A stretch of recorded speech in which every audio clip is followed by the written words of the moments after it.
Hey, Don here, obviously. I'm sitting here waiting for Jim.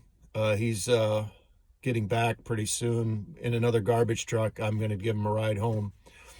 And remember to pray for him that he doesn't quit out here. It's just tough out here, and sometimes he gets frustrated and talks about quitting.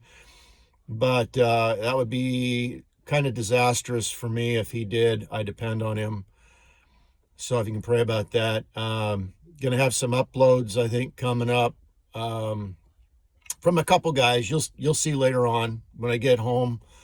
I'll share those, and I just wanted to say the Lord impressed upon me to tell you.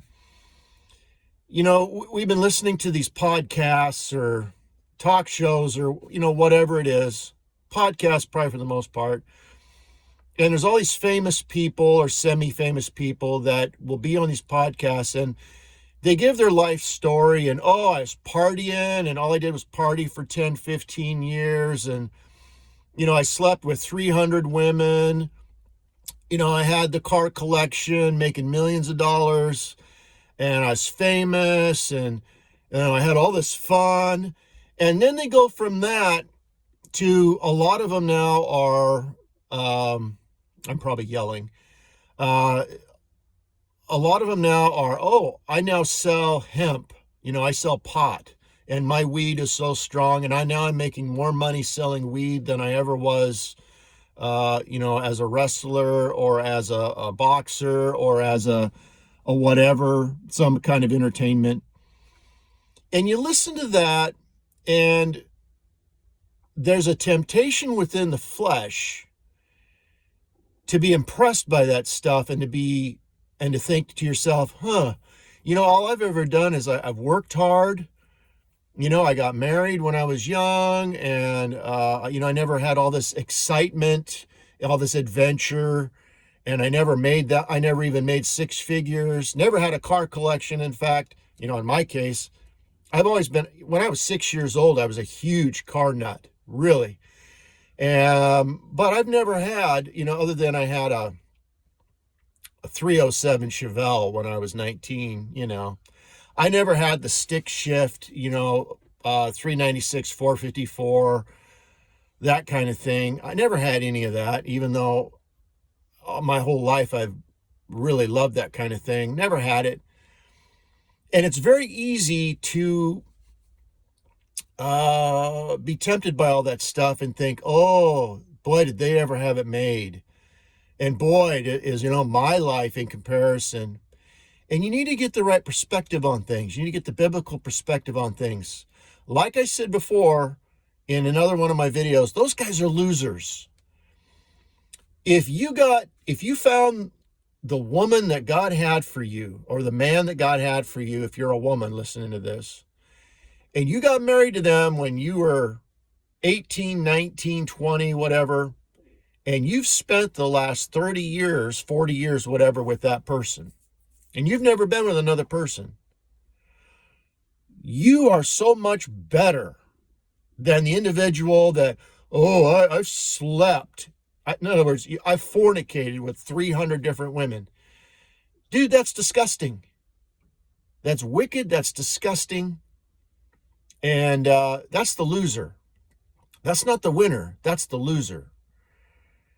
If you had one woman that you got married to in your youth and you've been with your whole life, you're the winner. That's the envy. Someone should be envious of you. The schmuck with the 300 women should be envious of your situation. And they really are. If you were to really have a heart-to-heart with those guys on their, they're bragging on their podcast or whatever, they would be envious of you. They would, if they were honest, they'd say, boy, I really envy what you've had. And most of those guys, they go through failed marriage after failed marriage after failed marriage after all this other stuff. And they're not telling you about the VD that they've got. And they're not telling you about, it's a mess. And if you've lived for God, if you've done the right thing, you've just worked hard, there's something real about your life. There's something solid about your life there's something that has eternal rewards about your life, things that you've done that they don't have. I mean, just something simple as, I can think about, I've rescued about 70,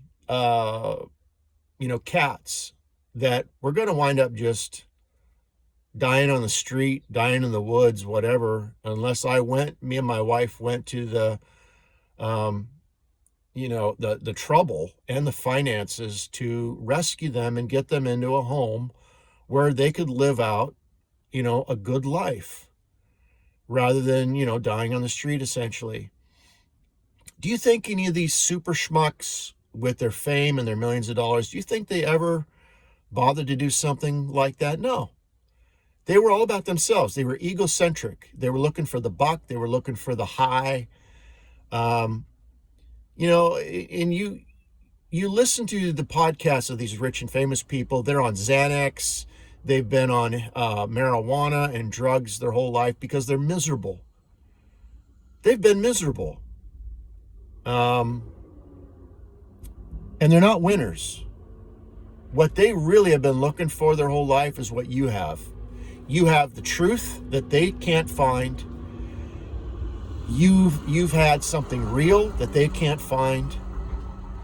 You're the winner. You're the winner, not them. Don't be envious of these schmucks with their fame and their drugs and their fortune and their car collections and their $1 million home and all their fornication. Don't be envious of the sinners. You've had the real life. If you've lived somewhat like me, in my 20-year-old truck here that probably needs a paint job, you've had the real life.